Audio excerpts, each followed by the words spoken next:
Hello, everyone. Welcome to today's episode of the Daily Sip. We're back after a little interlude yesterday because something popped up, so I wasn't able to go live. But we are back with the normal time and place.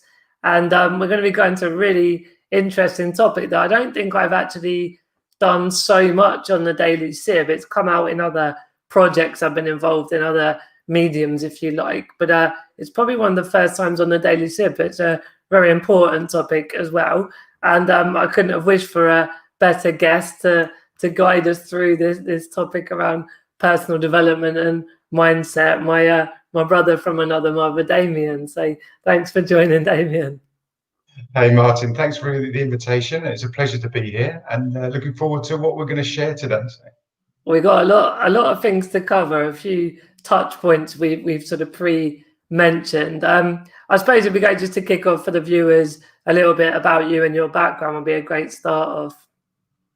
Sure. So the key thing, I guess, is when I left school, I was definitely lacking direction and didn't have very many qualifications. So I kind of fell into the workplace pretty quickly and was just kind of trying to find my way with a real lack of clarity. And then after a period of time, I started to realize that there was an opportunity to develop myself in the roles and in the businesses that I was working in. And that became a real passion of mine. So I started to unlock my own potential and work on myself. So the whole kind of mindset approach really started to play an important part in my life. And the more I went into my career and the more I was able to take on more responsibility in my career, the more I was developing in my own skills and developing as a person. And so that was a kind of key theme for me right throughout my career. And then at some point, I realized that I wanted to take those skills and apply them in a way that would make a difference and have an impact away from the commercial needs of an organization. So where a company might want to, my services would be to try and grow their revenue and make them profit. And it wasn't necessarily what I really wanted to do. I was looking at how to contribute and how to make a difference. And so that became much more important to me.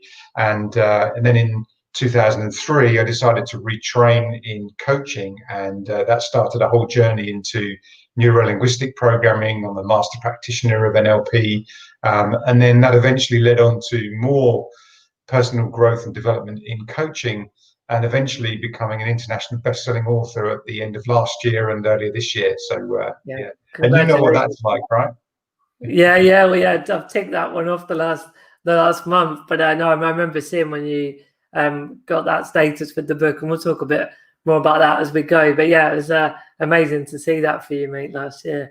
So I mean, I guess for people watching, the sort of it'd be good to explore how we know each other. I mean, I know that you're not sort of focused on disability, you don't have a disability, but I think that there's certain areas that you can explain that just have that experience or interest to disability, as well as knowing me through Mindvalley. Yeah, sure. Yeah, thanks. So when I was attending Mindvalley in Tallinn in Estonia, and Mindvalley is a personal development company. I'm sure you've probably talked about it in your previous episodes. So when I saw on the list or saw on the Facebook group that you were likely to be there, I thought, well, I'd really like to meet Martin, because, knowing what your disability is, it was something that really inspired me to think that you were going to these personal development events with that kind of disability in your life and living with that. Because my son, who is 21, he has Duchenne muscular dystrophy. So you know how similar the conditions are. So they're so alike in terms of your condition and his condition.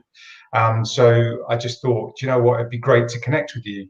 And then I was standing in the lobby one day and I saw you appear in the corner of my eye. I was like, I know who that is. And Hard to miss me with the wheelchair, right? Yeah. So I came over and introduced myself rudely and, kind of imposed myself upon you. So I guess my connection, I've always been very open and very encouraging of anyone with a disability anyway. I've never really been someone who would discriminate anyone with a disability or with a difference of any kind. Yeah. And I've become much more aware of it since 2005, which is when my son was diagnosed with Duchenne. And I've had the enrichment of the privilege actually of having a child with a disability, and what that's done for me as a person and in my life. Much as it impacted me in a negative way when I first found out about Ben's condition, it did subsequently lead me on to discovering more about myself and really appreciating things like the depth of human kindness that I hadn't noticed before when I was working and I was busy trying to sort my life out and try and find a direction and purpose. But the depth of human kindness was always there. I just wasn't paying attention to it. And so one of the first things I noticed with my son's condition, with Ben's condition, was the fact that people are willing to help and are willing to lend a hand and support and be involved in campaigning, be involved in fundraising. And that really touched me in a very deep and profound way, to shift me from being a very commercially oriented, business-like, ambitious person to being much more into, okay, well, I can balance that with this humanity side, which is something which I had probably not really paid attention to until that time in my life. Yeah, no, it's always that the experience sort of define to some degree who we are, but then actually what we're talking about is that experience don't have to define you. But then having a disabled son, it clearly gave you a journey in life that was not one you maybe had imagined or foreseen. And of course, it would have had its challenges, but yeah, out the back of that, you can sort of see how it gave you different perspective and different values, which is, I think, just a really interesting narrative, if you like. Yeah, I mean, I think it took me at least 18 months to probably nearly 2 years to overcome the initial long-term sadness that I was suffering with. So as a result of the diagnosis, it caused me to turn inwards and be very, very sad. And that was from, a whole load of different things around, the expectations for Ben, which then were not going to be fulfilled, or his life was going to be shortened and his life was going to be different. And that impacted me as a person because I was so sad that of the impact it was going to have on him. But then when you realize that for him, it's about, and I'm talking on his behalf maybe, but certainly from my perspective as a father looking in on his life, to him, it was just a disability. It's just what he dealt with every day. So one of the key things in Duchenne families is that the person living with Duchenne, normally boys, it's 99% are boys because it's an X chromosome fault. There are very few exceptions where there's one or two girls and females that get Duchenne, but it's very rare for a girl to get Duchenne. So it's mostly boys. So I'm going to refer to it in the masculine, if I may, because it's boys and young men really is the majority. So the people living with Duchenne, the boys and girls, if they have it, they, at the age of 11, they pretty much, on average, they will lose their ambulation. So they lose their ability to walk. And you watch that as a parent, and it's devastating to see them walking from one piece of furniture to another, like a toddler does, like a 1-year-old or an 18-month-old does, where they kind of lurch from one piece of furniture to another.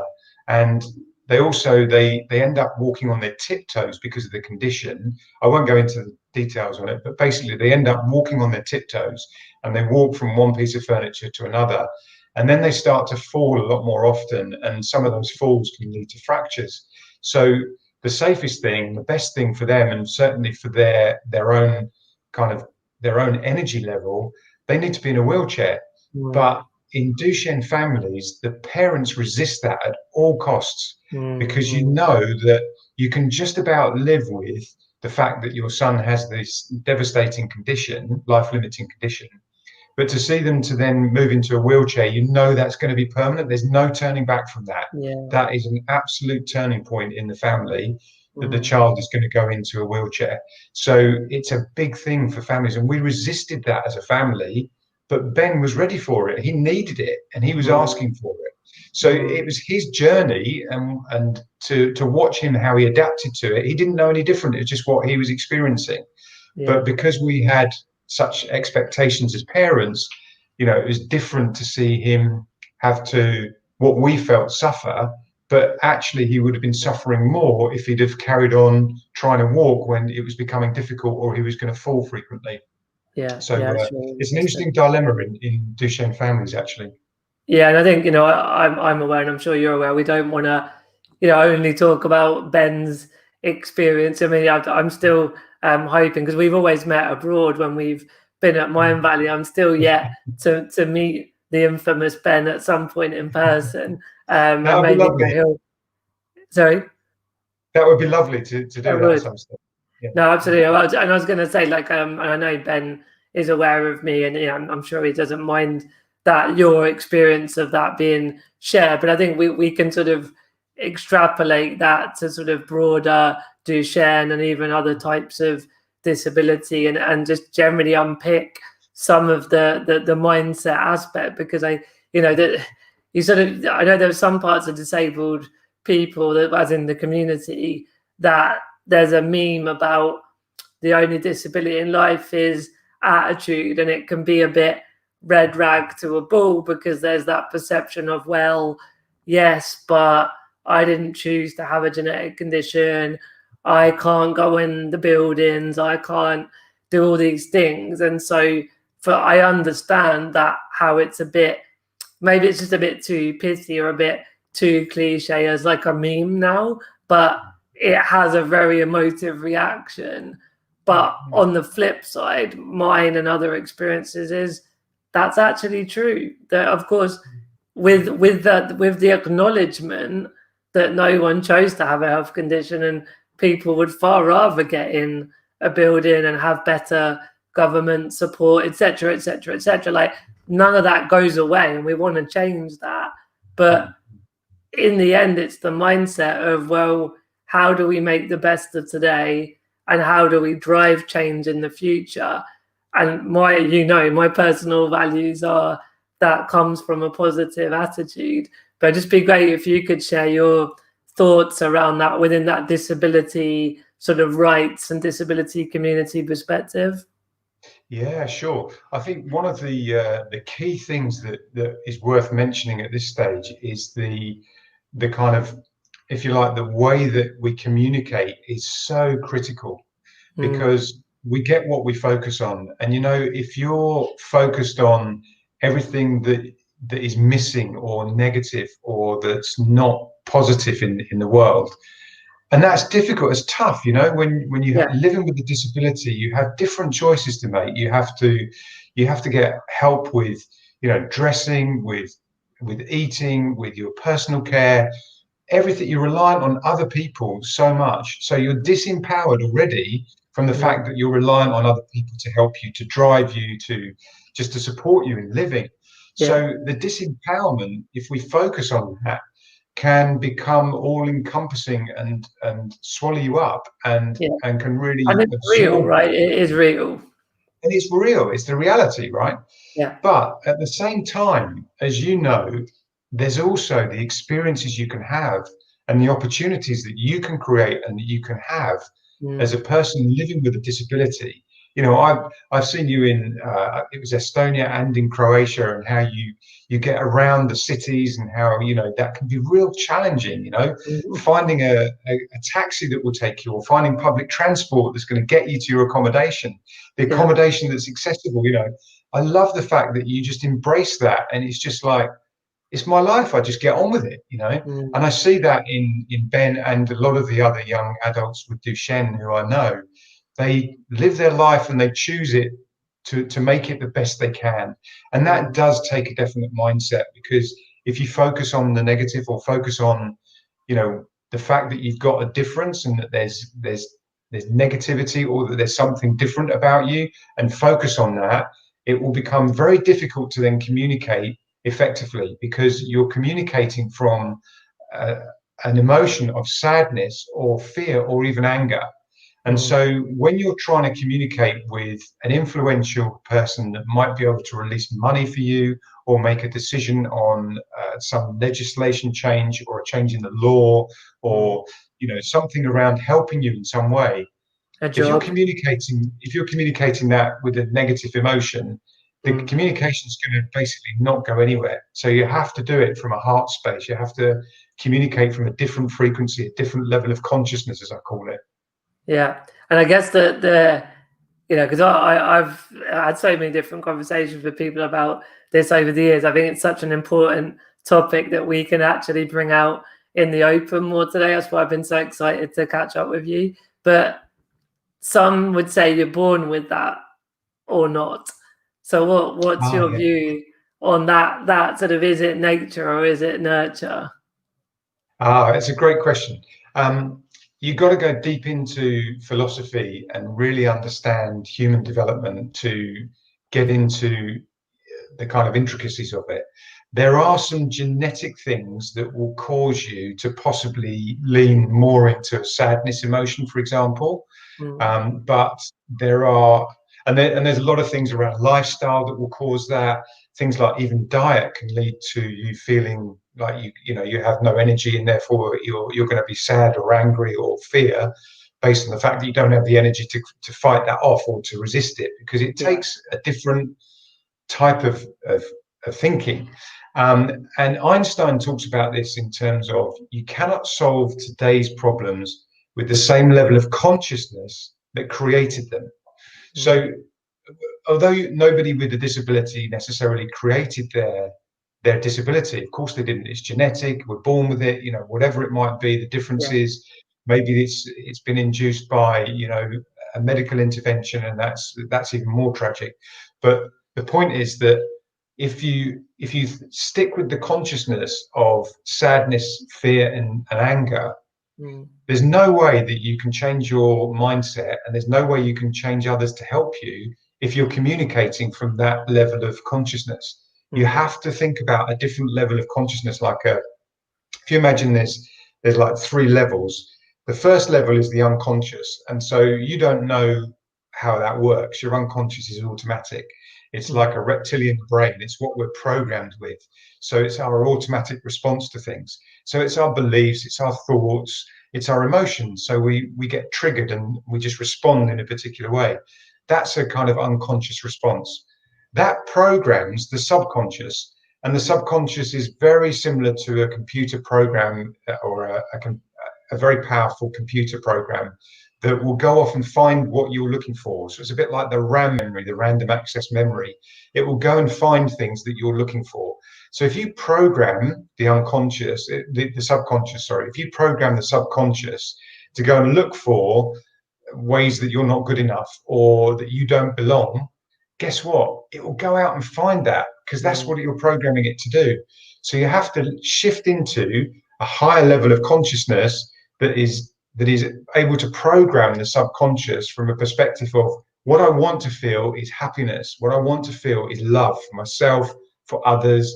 And for me to be in that energy and in that vibration, I have to be in that consciousness, in that conscious space.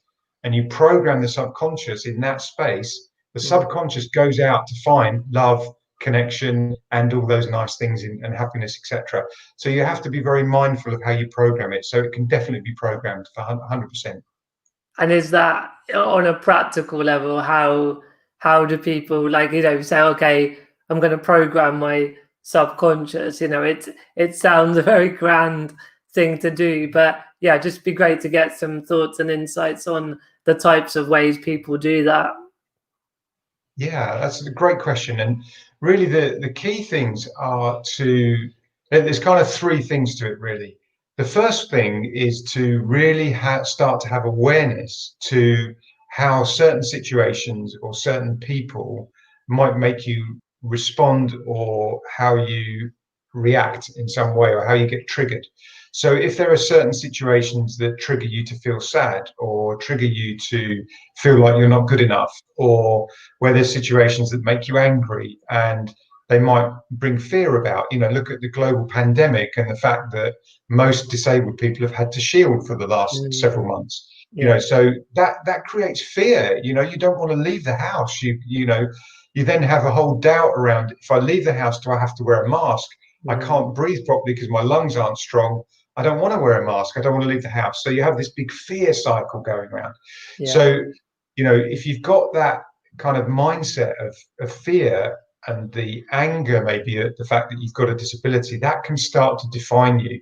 So really starting to have awareness to certain events or people that might trigger you and what those emotions are that are being triggered. That's a very important first step, to have awareness. So have awareness to when that's happening. Yeah. The second thing is really to be present to, okay, well, what impact is that having on me? So I'm getting triggered into feeling powerless right now, which is making me feel angry. So I feel powerless because I've got a disability.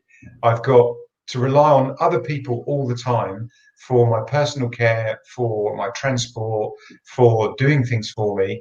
I feel disempowered and I feel powerless over wanting to do anything about that. If you feel that way, then you need to be present to that and be aware of the impact that can have on you. Because if you're interviewing a new personal carer, a personal assistant, and you're coming at it from a perspective of feeling disempowered, the relationship is going to start off on that basis. So you're going to I don't start think off. we've touched on. I don't think I mentioned this to you, but like that's been happening this week. Like I mentioned, we're hiring at Purple Goat, but I'm also hiring for personal assistants, and I have been on a cycle of anxiety and fear about the wrong person coming in my life, and I became aware of it. So I tried to shift that oh, they're going to be not good, and no, I'm going to find a really great person. And now on the interviews, I'm owning it. I'm confident. I'm buzzing, and then I'm the right people are coming for the job now. Exactly. See, and it's interesting because when you're coming from that base of fear or anxiety, or even from that powerlessness, where that will make you feel angry that you're powerless. By the way, that's where that comes from. So if you've got that anxiety, or you're disempowered, or you've got that vibrational energy going out, you attract the universe to bring you that. And that is profound, because whatever you put out, the universe is going to give you back. So if you put out the vision and the vibration of, do you know what, I'm going to find an absolutely brilliant personal assistant. They're going to be exactly the type of person that I'm going to get on well with. They're going to be caring. They're going to be kind. They're going to be compassionate in what they do. They're going to understand me, and they're going to want to help me in a loving way that means that we can communicate effectively, and they're going to be rewarded financially, and therefore it's going to be a transactional relationship, but we're going to have a good connection. When you put that out there, that will come to you. That will start to attract it in. And I know, like, before I came into contact with Mind Valley and more, as much as there was the courses and the seminars, ultimately it's the people. Like, we've connected. I've made other friendships, and I would say like some sort of business partnership, but more really just friendships through Mind Valley. But prior to that, some of the language you're using, like the sort of vibrations and what you put out, you get back. It can sound. I think Vision uses the word woo-woo, doesn't he? It can sound a bit out there. But what has shocked me positively is, regardless of if there's science or proof, it's true. I've experienced that. I know that the more positive that I am, the more positive that comes back. And of course, there's good days, bad days, all those sort of caveats. But most of all, I've experienced it. But secondly, there is the science now. There is absolute, almost quantum physics sort of proof about how everything is actually connected. And that may be a whole other topic that we could go into. But because I'm sure some people watching may have not come into contact with the language as much. But I just wanted to make that point that I've been on that journey the last 4 years, from a bit of burnout around the Common time to feeling a bit low on energy, feeling more fretful. And it's no silver bullet, but it is diet, like you mentioned, the sort of looking after your body, and it is being aware of your thoughts. And it really is that simple in a way, but it's not that simple to do always at the same time. Well, it's interesting because the first thing I mentioned was awareness, and being present is the second thing. So awareness is what things are triggering you, and what are the things that are causing that, or who are the people that might cause that, or the relationships that cause that. And then secondly, it's the being present to what's the impact that has on me, what's it creating for me. Yeah. And what's really interesting is the universe is very powerful. And let me explain it in this way, because there is some woo-woo stuff around vibrational energy. And there's a whole load of work by Dr. Joe Dispenza, which is around heart math, where they've wired up somebody's brain, they've wired up their pulse and their heart rate, and they've put them into deep meditations, and they've got them to really shift what we were talking about, where you might be feeling sad about something, or disempowered or anxious. And then you can shift through, for example, through a meditation, you can change into a space of wanting to attract something like a better relationship or the right personal assistant, as the example we used. And they've realized that there's an alignment with when the heart and the brain are aligned together. Then there's a whole kind of science that gets triggered in the brain, where the brain suddenly goes, boom, okay, right, well, let me go and find that for you. And so it puts it out into the universe, and your vibration shifts and your energy shifts. And they've proven that scientifically. So that's really interesting. There's also work by by Christy Marie Sheldon, and she talks about love and above, which is all about vibration. So anyone who's interested in finding out more, I'd recommend them to look at Christy Marie Sheldon on YouTube. She's got some fantastic content around love and above, which is her whole program, and anything around Dr. Joe Dispenza, who is great at talking about the vibrational energy and the impact that has. So they were the two things. But let me share this with you. I knew about this stuff, and I'd looked at The Secret and the film The Secret back in 2007 when I was training to be in neuro-linguistic programming, and it was just coming out. And so we were watching the film, and What the Bleep Do We Know, other films like that are all about what you can attract and the universe. So I really kind of understood it, but didn't really know much about how to attract that. I didn't really understand it. So I kind of accepted it and said, oh yeah, okay, well, if you think positively, positive things are going to come back. So I kind of knew that, but I didn't really realize the power of the universe until 2017. And I was working with somebody who I really admire. He's my mentor, and I was working with him, doing some work with him. And it was really powerful to get some insights into what my vision to my purpose is and what my vision is. So I was able to connect with that by working with him in a very, very deep way.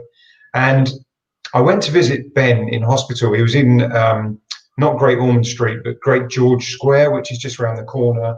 It's the neuromuscular hospital in London, just around the corner from Great Ormond Street. So he transitioned into adult services at this stage.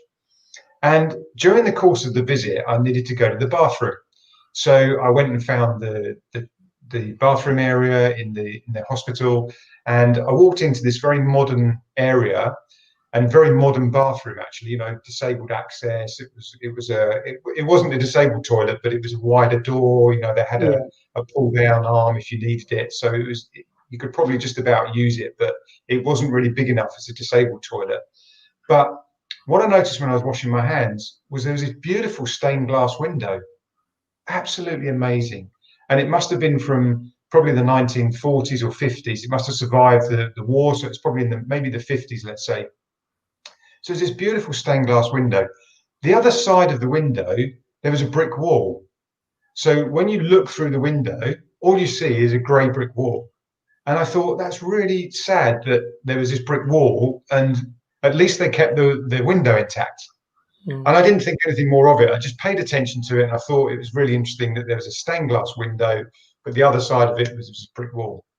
A week later, I was in the Kensington Olympia Conference Centre in London, and I was having lunch. We were at an exhibition, And I stood up for having chatted to this guy for about half an hour having lunch.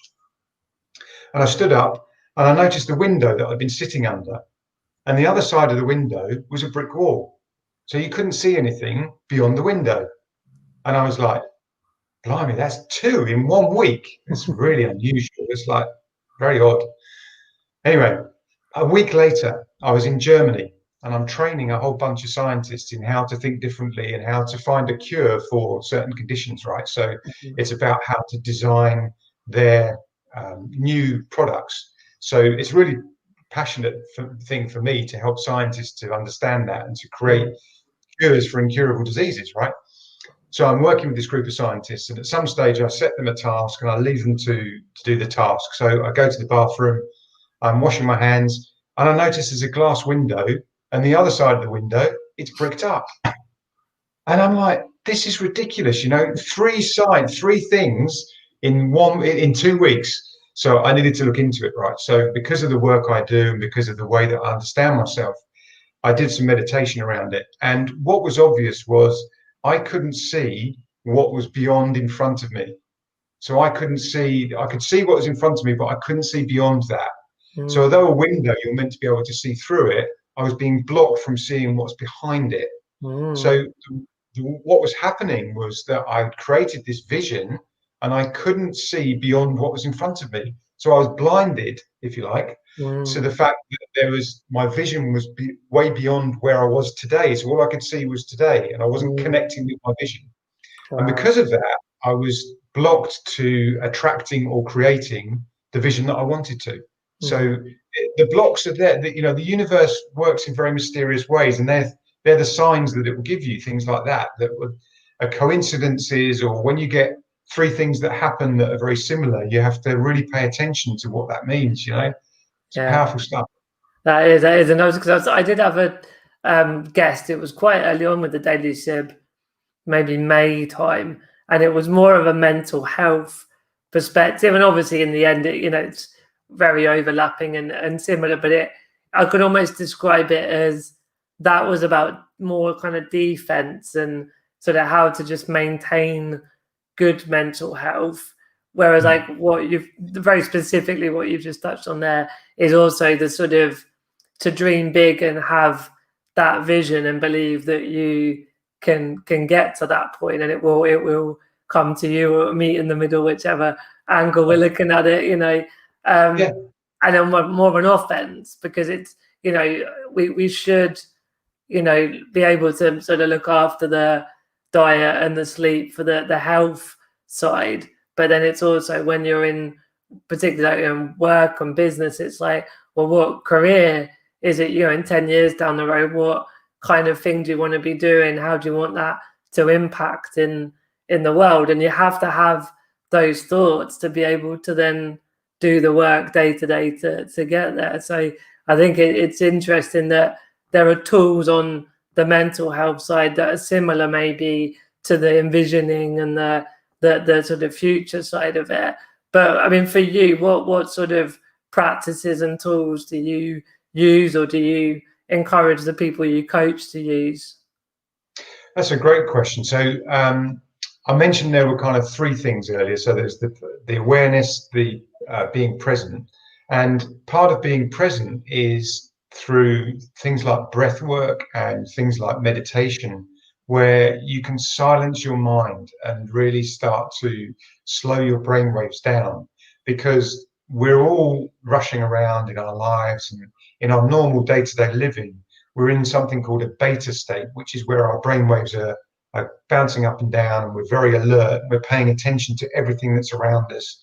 We have billions and billions of pieces of information and bits of information that are coming from everywhere. The source of light. Believe it or not, your body right now is tracking exactly where the moon is and exactly where the sun is. And yet you have no idea you're doing it, right? Right. But your body needs to know that it's sunny right now. And talking of sunny, I wonder how your dog is. But anyway, I'm sure. So the point is that your body is tracking that, and your body is tracking the tides, and your body is tracking the moon. So it knows all of that, and yet you have no idea you're doing it. No. None whatsoever. So being present is about calming the mind and really understanding how you can reprogram the brain at a different level, because you'll never reprogram your thoughts in an everyday cycle situation, because the brain waves are happening too quickly. There's too much information. There's stuff that you don't even realize you're doing. You're unconscious to it. So to be present is around breath work, to slow down the breath and to ease your body and relax.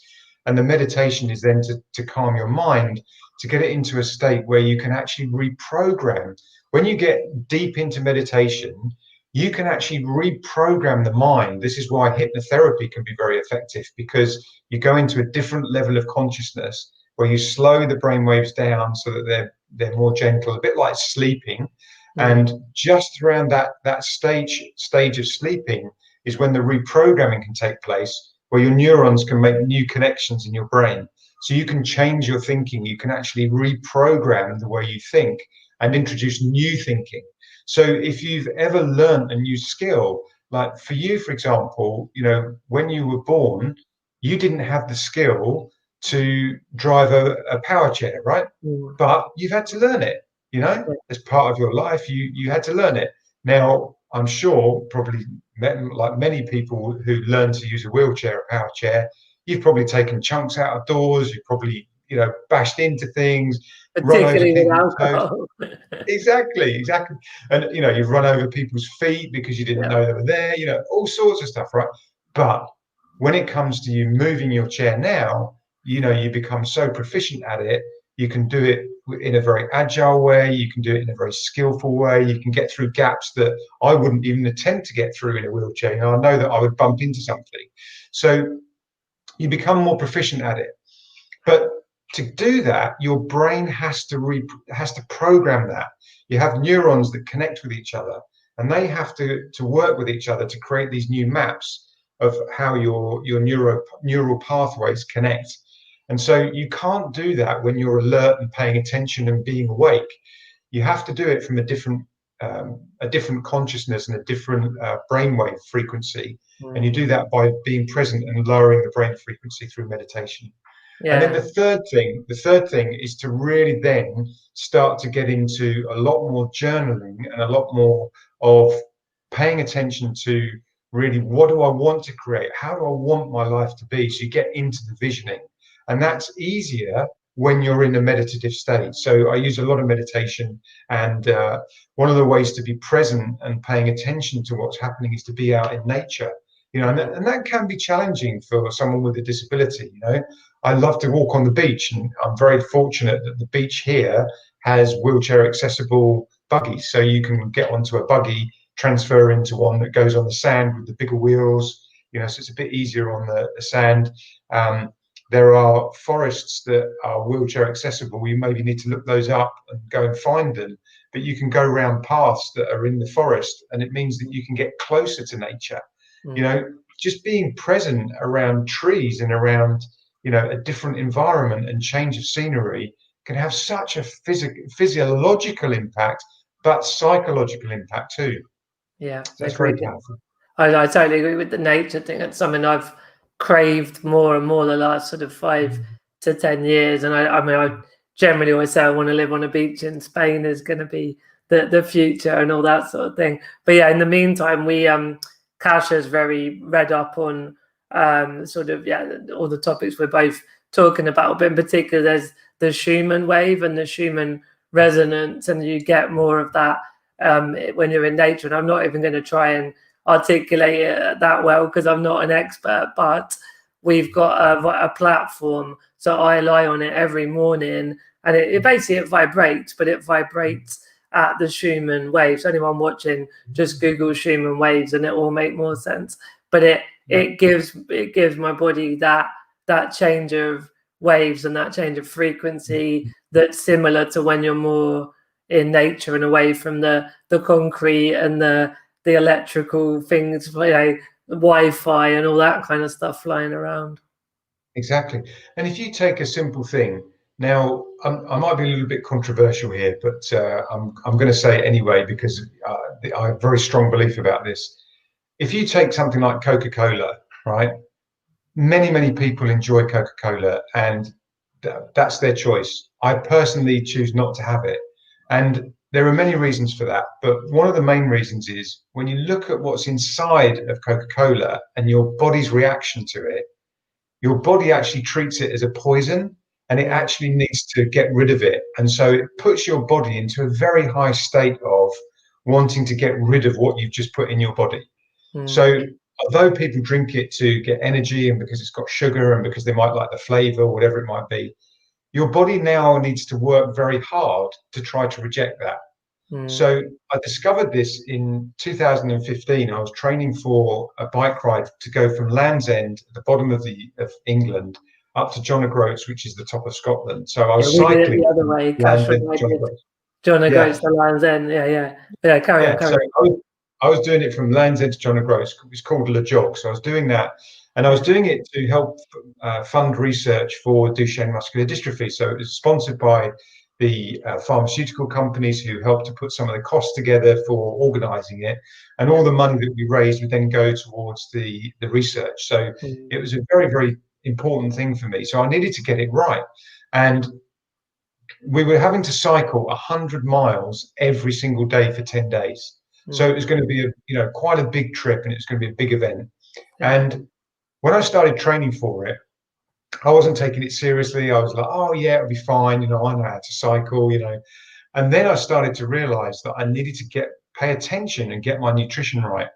And this happened because I'd stopped for a bit of a break with some people I was cycling with. And I'd had a pot of tea and I'd had a nice slice of lemon drizzle cake, which was lovely, a nice sponge cake, nice bit of icing, plenty of sugar, I'll be fine. I can cycle after that. I'm cycling lots of miles. I'll eat what I like. But I got on the bike and I couldn't cycle for anything. I just didn't have any energy. I just lost all my power, and my body had shut down to consume the lemon drizzle cake. So it was busy trying to do that. It was using all of its energy to try to consume the cake that I put inside myself. So I didn't have any energy to cycle. So I figured this out, and it was embarrassing because I'd ended up at the back of the pack. I'd ended up way behind. I was, the others had gone ahead because they were cycling and they were fit, and so I was left behind. And I thought, do you know what? There's no way I can allow myself to have this during the bike ride when I actually get to the event. I can't afford to have myself, lagging behind. So I spent the next 3 months really understanding my nutrition and also hydration and how to optimize my performance on a bike. And it came really handy because when we started the bike ride, we spent 3 days getting out of Cornwall and Devon, which is very, very steep. So I had a lot of energy to be able to do that. I had a lot of resilience to be able to cope with that. But because we were in a mixed group, I was at the front on day 2, and I realized there were a lot of people at the back who were struggling and needed help. So I put myself at the back of the pack to help them because I knew how that had felt. I knew what it was like to be stuck at the back. And there was a grandfather of a child with Duchenne, so there was a grandfather whose grandson had Duchenne, and there was a mum whose son had Duchenne. And they were struggling to go up the hills because they just weren't as experienced, and they had heavier bikes, and so I was at the back and I was helping to pull them up.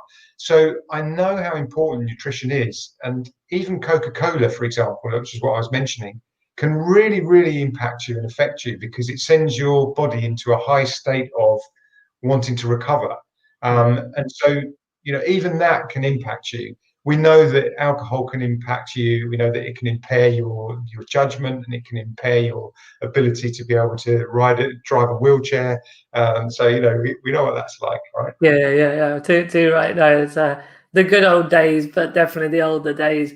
And I think, everything you've said, I don't write about it or blog about it very often because I think my overall, sort of profession or expertise is probably the sort of the social inclusion side of disability. And I've done a lot of personal development and changed my life quite significantly the last 4 years, I would say, because I just want to feel well and energized and positive. And I sort of have, it makes sense that that's not what I'm going to put out every day as my blog material. But I think it's good for people watching this episode today to hear from you, Damian, with all of the experience and insights and the work you're involved in, and ways that it in the end it applies to people. It's not just disabled people. This is about the human condition. But I think the context of disability, like recruiting personal care assistants, that's gonna, really, really resonate with a lot of people that are watching, that are in a similar boat to me, as to how stressful and disempowering that can feel. But yeah, I mean, I haven't touched alcohol certainly this year. It was probably back end of last year. I just didn't enjoy it anymore, and I felt really rubbish after I drank it. And it's not a lifestyle statement or something like that. I just don't drink it because I don't benefit from it. Yeah. And I've given up Coke. I always drunk Diet Coke so much. So again, just mirroring what you said about Coca-Cola, I've given that up as well. And I do drink the odd, like an alternative cola that's natural. But yeah, in the end, the broad point is that everything you've said, it's your body and your mind, and looking at what you put in, because what you put in, you get out in different forms and ways. And I just want to re-impress to everyone watching how I've embraced all this on a very personal level, and I do believe it has made a great impact to health and well-being, really. Yeah, I think that's so important, Martin. And when I think back to Ben's journey, when he was first diagnosed with when he was first diagnosed with Duchenne, there wasn't an awful lot available in terms of treatments or really any hope in terms of a cure, because it's an incurable disease, and you know what it's like living with that, with your condition. Yeah. So the one thing that he could have that was called the gold standard was steroids. So we had to think about that very carefully, because at the time he was only 6, and by the time he was 7, it became clear he was going to need to be on steroids long term. And we had to really put ourselves into his shoes as to what would he want to, because he wasn't old enough to make the choice.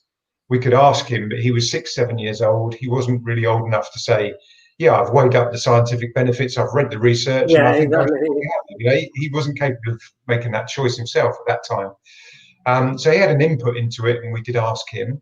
But ultimately, the choice came down to whether we as parents wanted him to start that treatment. And it became obvious that if he had the opportunity, he would want to do that, because it would improve his life. And it improves the posture, it improves the longevity, possibly, we think. It just improves, so many aspects of the impact of Duchenne, and it can almost like delay it, if you like, but for very odd reasons. But one of the side effects of taking long-term steroids is that it increases the heart rate, and it can damage it can increase the heart rate, because they go into a higher state of basically when you take steroids, the body reacts in different ways, and one of the ways is that it can increase the adrenaline and the heart rate, because it thinks that there's something wrong, so it has to increase its energy. So as a result of that, he had to take a medication which was for hypertension. So he's 8, 9, 10 years old, and on medication for hypertension, which is a high pulse rate, which is high blood pressure. And that was being caused because he was on steroids. So he's having to take medication to impact the side effects of the medication. And what we discovered, because we're very open and because we're open-minded, we discovered that there was a potential treatment and therapy that could help, which was a medical grade TENS machine that helps Duchenne patients by increasing the blood flow to their feet and to their hands. So it means the heart doesn't have to work as hard, because it stimulates through electrical signals the fact that the blood needs to flow to those parts of the body. So the heart doesn't work as hard, but the blood can get there because the capillaries are opened up and the blood flow is increased. So as a result of that, within 24 hours of using that machine and using that treatment, Ben was able to come off the hypertension medication. Wow. But you have to pay attention. You have to be open to that. because it was a big choice again in terms of the time that it took for the treatment, because it was quite time consuming, and also the cost, because we had to purchase this piece of equipment and it was quite expensive. So we had to weigh all that up, and we had to be open-minded to that. So I think if people can be really paying attention to the impact that even their condition has, but also the medication can have, then you can start to work with it and not be defined by it, as you said, and therefore you can have energy to enjoy life and energy to enjoy experiences with your loved ones, and to create beautiful relationships like you have, Yeah, I was going to ask you what your sort of final words, or I'm going to mention the book in a second, but like, yeah, what your final words would have been to everyone watching. I think that encapsulates everything we've talked about perfectly. We've got a couple of comments. Mark saying, really good subject matter. We attract what we think. Thoughts have power. And Pankaj is saying, great insights, good for all. And we couldn't do a live version with Pankaj, but he's in the Himalayas and does accessible experiences for disabled people to like base camp and this kind of stuff. Wow. So really cool guy, and yeah, it's nice to see you again there, Pankaj. So obviously the other bit of news to share is that you've got another book coming out soon after the bestseller status last year. You're a prolific author now. And I know it's sort of on this topic, but could you just share with the viewers a little bit about the book, and I'll share the link in a second as well. Sure. Yeah. Thanks, Martin. Yeah. So during lockdown, I realised that I'd been triggered quite negatively in terms of my fear. So you look at the daily numbers and you look at the lockdown. There's fear going around everywhere, and I kept looking at the numbers, looking at the disease centre, looking at the World Health Organization, checking the numbers of deaths, etc. And I was just like, had this fear and this anxiety all the time. I was like, hold on, wait a second, what is actually happening? And I was able to step back from it and pay attention to it. And much as we really need to be really aware of how this global pandemic has impacted us, we need to be aware of our hand hygiene, we need to be aware of our social distancing, we need to be shielding if we're vulnerable, like many of your listeners might be in that situation. So we need to be aware of all of that, but also we need to step back and just think about, what is it I want in my life, and how can I still create that given the circumstances? So although the circumstances might be challenging, and although each individual's circumstances might be restricted or might be different and changed to what they were, we still have the opportunity to create a life we love, and to connect with our purpose, and to do work that we love, and to contribute our special gifts and talents, to create relationships that we enjoy and find fulfilling. So it's all about how to ensure that you don't get impacted by some of these changes that will potentially lead you to, maybe have an economic impact, maybe have a psychological impact on you, maybe have an emotional impact. Lots of things have changed for everybody as a result of the things that have been happening this year. So we need to pay attention to all of that. Now, the book is called How to Pivot Your Mindset Post-Lockdown. So it's all about basically understanding what is your mindset and how can you create something different. It's a fairly short ebook. It's a PDF copy, so it's available electronically.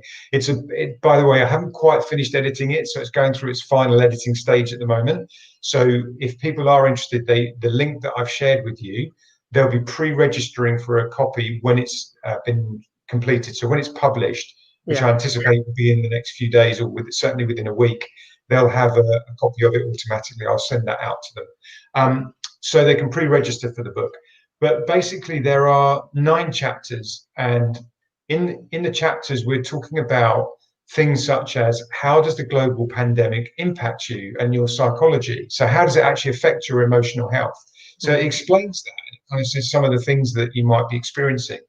Then we go on to action steps in each chapter. So in every chapter there's action steps at the end, which are things that people can do to help them to overcome the impacts that their mindset might be having, and how to shift their mindset into a different to pivot the mindset, basically, to have different levels of thinking and to change the thinking. So that's what the book is designed to do. It's a short book. It's only 50 pages. It's you'll read it in a couple of hours maybe, it's got action steps at the end of each chapter. So I want to offer that to all your listeners because it's such a key topic to me, and I love to contribute and serve people through the work I do. And so being able to do that is a privilege, and I'm so grateful to have that opportunity, and to share that with you and your listeners is an absolute privilege. So thank you. Thank you very much. Yeah, thank you, David. I've shared the link from the software I use. I can see it's gone to Twitter, YouTube, and the Purple Goat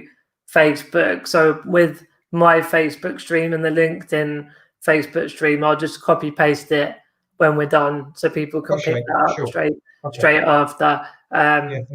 Thank you for offering that up. I think we didn't really get into COVID, and obviously in a way that's the perfect way for people that have really enjoyed the sort of contents today and want to learn more and apply it to the very particular now of the pandemic that's going on. That's actually the perfect next step. But yeah, I think we could do another hour on COVID otherwise, because it's been an interesting few months, hasn't it?